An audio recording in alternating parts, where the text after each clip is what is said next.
الله الرحمن الرحيم اللهم صل على محمد النبي الأمي وعلى آله وسلم تسلیما۔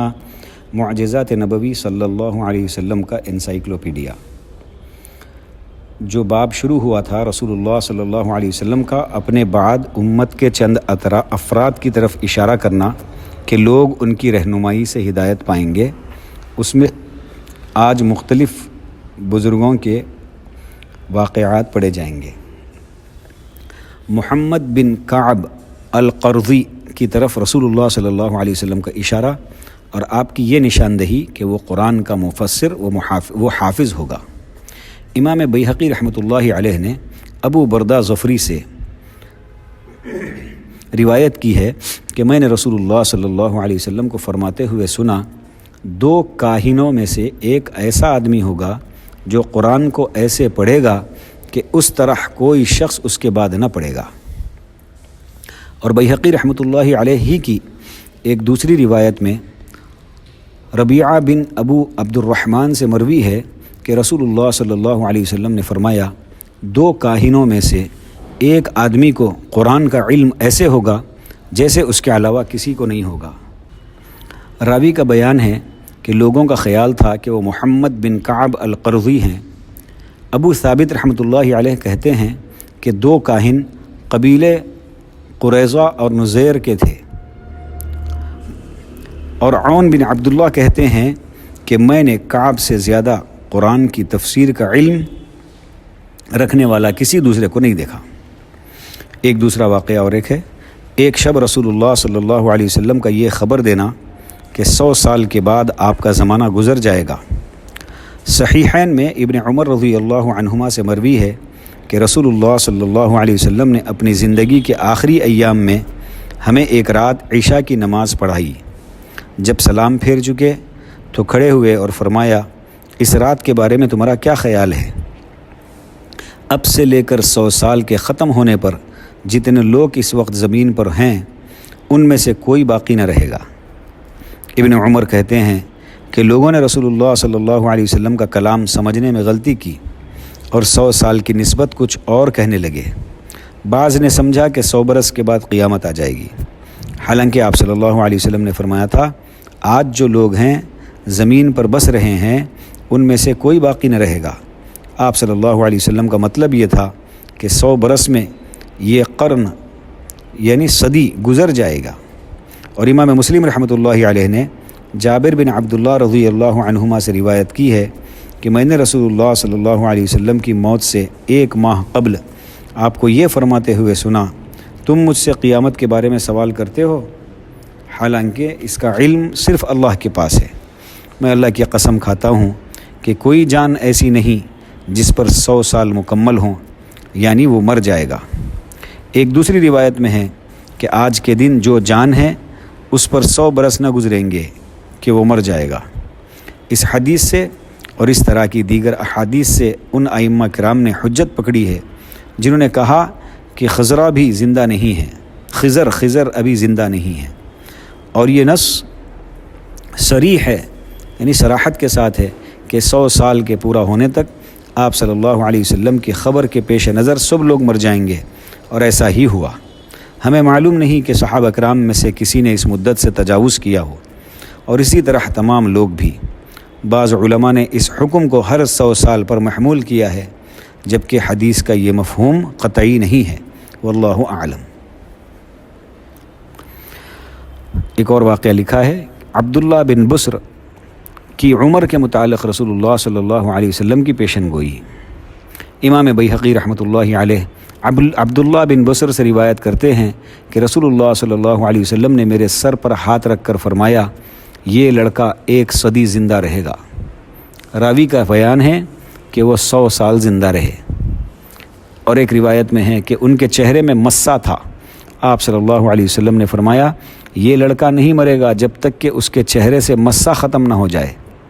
چنانچہ چہرے سے مسا ختم ہونے کے بعد ان کا انتقال ہوا۔ واقدی کے علاوہ دیگر کئی لوگوں نے بھی کہا ہے کہ عبداللہ بن بسر نے حمص میں سن 88 ہجری میں 94 سال کی عمر میں وفات پائی، اور وہ صحابہ کرام میں سے اکیلے ملک شام میں باقی رہ گئے تھے۔ ایک اور واقعہ ہے قریش کے 12 اماموں کے متعلق رسول اللہ صلی اللہ علیہ وسلم کی پیشن گوئی۔ یہ 12 امام وہ نہیں ہیں جن کو روافض امام کہتے ہیں، کیونکہ یہ لوگ جن کی امامت کا دعویٰ کرتے ہیں ان میں سے علی بن ابو طالب، ان کے بیٹے حسن، اور ان کے دعوے کے مطابق آخری امام مہدی منتظر کے علاوہ کوئی بھی امام نہیں۔ اور امام مہدی کے متعلق ان کا دعویٰ ہے کہ وہ سرداب میں چھپے ہوئے ہیں، حالانکہ نہ تو ان کا وجود ہے اور نہ اس سلسلے میں کوئی برحق دلیل ہے، بلکہ حدیث میں مذکور جو اوپر کی حدیث میں ذکر کی گئی ہیں 12 امام یہ ہیں: ائمہ اربعہ یعنی ابو بکر، عمر، عثمان اور علی رضی اللہ عنہم، اور عمر بن عبد العزیز۔ 12 ائمہ کی تفسیر میں اہل سنت کے 2 قول کے مطابق مذکورہ حضرات کے بارے میں اتفاق ہے کہ یہ ائمہ ہیں۔ ہم آگے حدیث ذکر کرنے کے بعد یہ بیان کریں گے۔ صحیح بخاری میں شعبہ نے اور مسلم میں سفیان بن عینیہ نے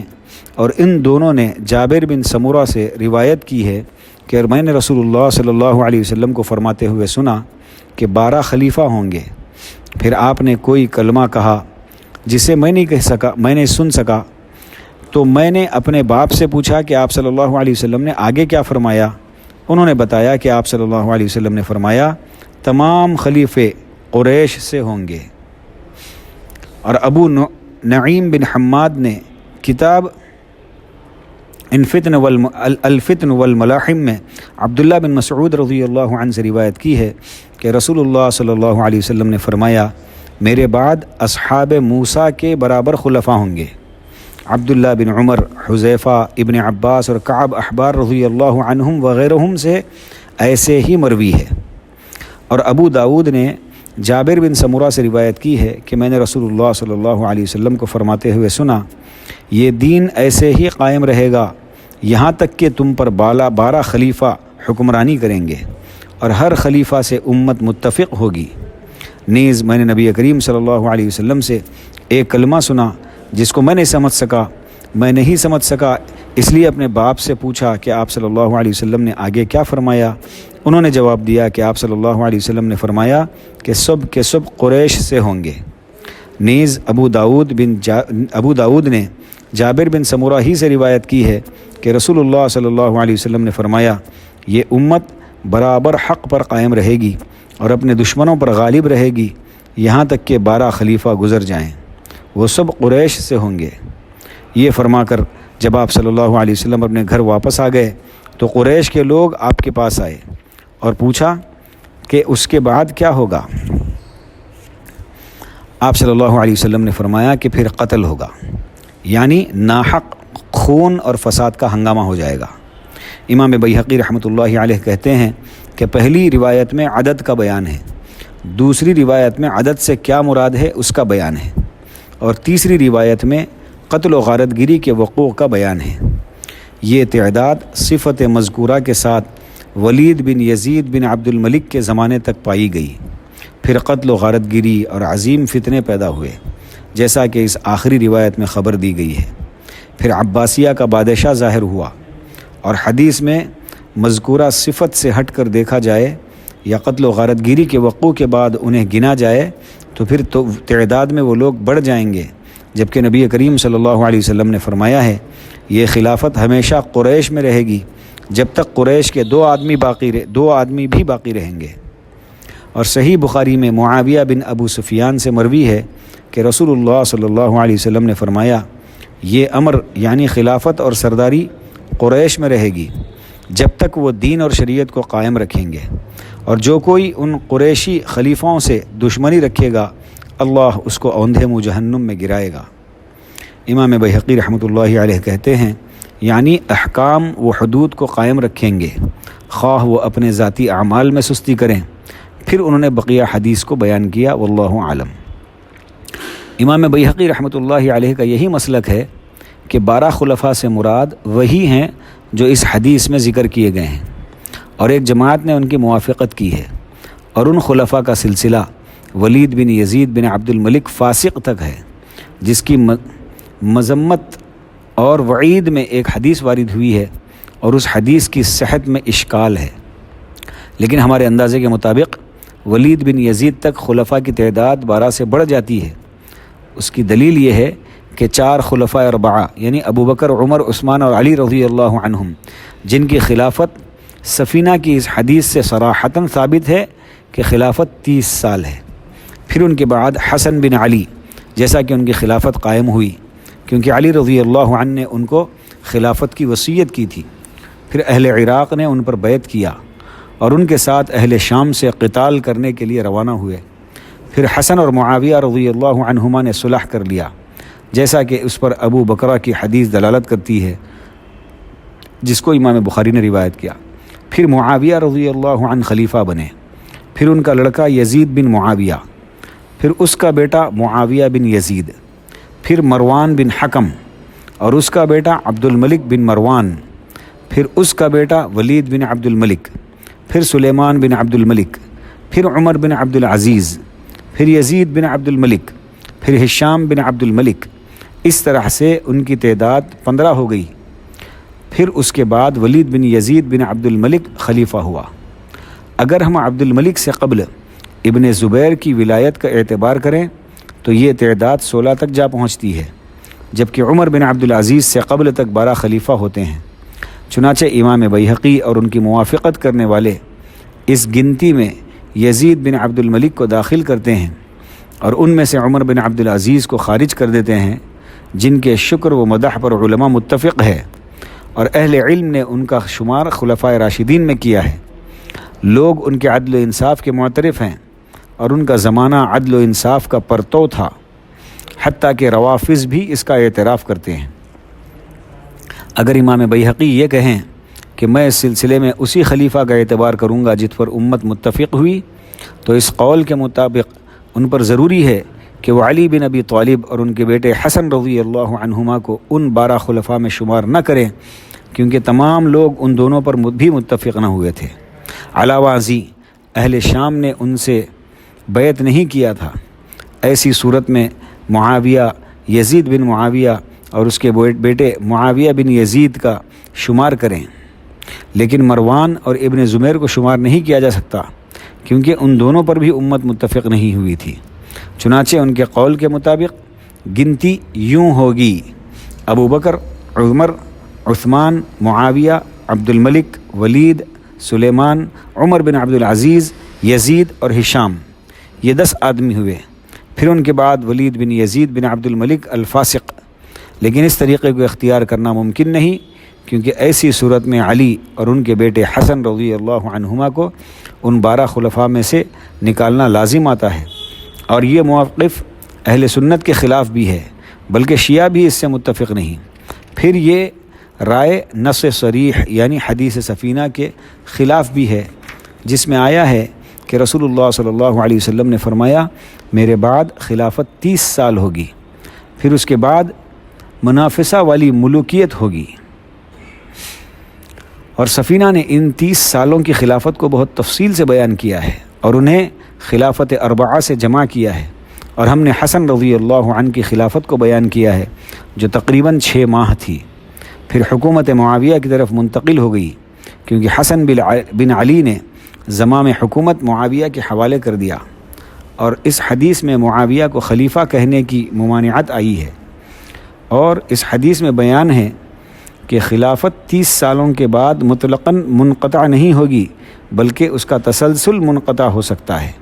اور اس کے بعد بھی خلفائے راشدین کا پایا جانا کوئی پوشیدہ بات نہیں، جیسا کہ اس پر جابر بن سمورہ رضی اللہ عنہ کی حدیث دلالت کرتی ہے۔ اور نعیم بن حماد نے حذیفہ بن الیمان سے روایت کیا ہے کہ عثمان رضی اللہ عنہ کے بعد بنو امیہ کے 12 بادشاہ ہوں گے۔ ان سے پوچھا گیا کیا وہ خلیفہ ہوں گے؟ انہوں نے کہا کہ نہیں بلکہ بادشاہ ہوں گے۔ اور امام بیہقی نے ابو بحر سے روایت کی ہے کہ ابو الجلد میرا پڑوسی تھا، جو میں نے اسے کہتے ہوئے سنا،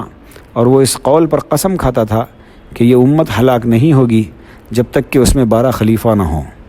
تمام کے تمام رشد و ہدایت اور دین حق پر عمل کریں گے، ان میں سے 2 آدمی اہل بیت میں سے ہوں گے، اور ان دونوں میں سے ایک 40 سال زندہ رہے گا اور دوسرا 30 سالوں تک زندہ رہے گا۔ پھر امام بیہقی نے ابو الجلد کے قول کی تردید کی ہے، لیکن وہ لا حاصل ہے، اور یہ ان کی طرف سے عجیب بات ہے، جبکہ علماء کی ایک جماعت نے ابو الجلد کی موافقت کی ہے، اور ممکن ہے کہ ہمارے ذکر کردہ سبب کی بنیاد پر ابو الجلد کا قول ہی راجح ہو، کیونکہ وہ قدیم کتابوں پر گہری نظر رکھتا تھا،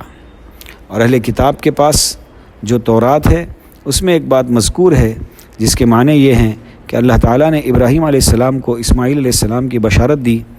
اور یہ کہ اسماعیل علیہ السلام کی اولاد میں کافی برکت دے گا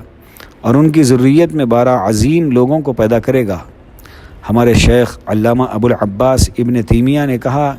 کہ جن کی بشارت دی گئی ہے وہ جابر بن سمورہ کی حدیث میں مذکور ہے، اور انہوں نے مزید کہا کہ وہ لوگ مختلف زمانے میں ظہور پذیر ہوں گے اور قیامت قائم نہ ہوگی یہاں تک کہ وہ پائے جائیں۔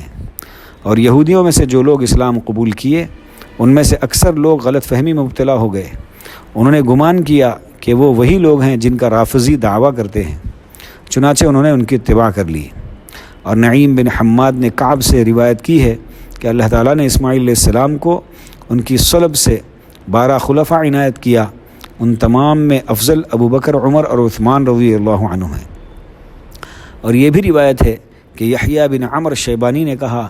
کہ جس کے دور خلافت میں مسجد حرام اور مسجد اقصیٰ سلطنت اسلامیہ میں شامل نہیں رہی، اس کا شمار خلفائے راشدین میں نہیں ہوگا۔ اللہ تعالی ہم تمام کو نبی پاک صلی اللہ علیہ وسلم کی عظمت کرنے کی توفیق نصیب فرمائے، آپ صلی اللہ علیہ وسلم سے سچی پکی محبت، عقیدت، اطاعت اور اتباع نصیب فرمائے، آپ صلی اللہ علیہ وسلم کی سنتوں پر چلتے ہوئے زندگی گزارنے کی توفیق نصیب فرمائے، آپ صلی اللہ علیہ وسلم کا پڑوس ہم کو نصیب فرمائے، آپ صلی اللہ علیہ وسلم کے دست مبارک سے حوض کوثر سے جام کوثر نصیب فرمائے، وآخر دعوانا ان الحمد للہ رب العالمین۔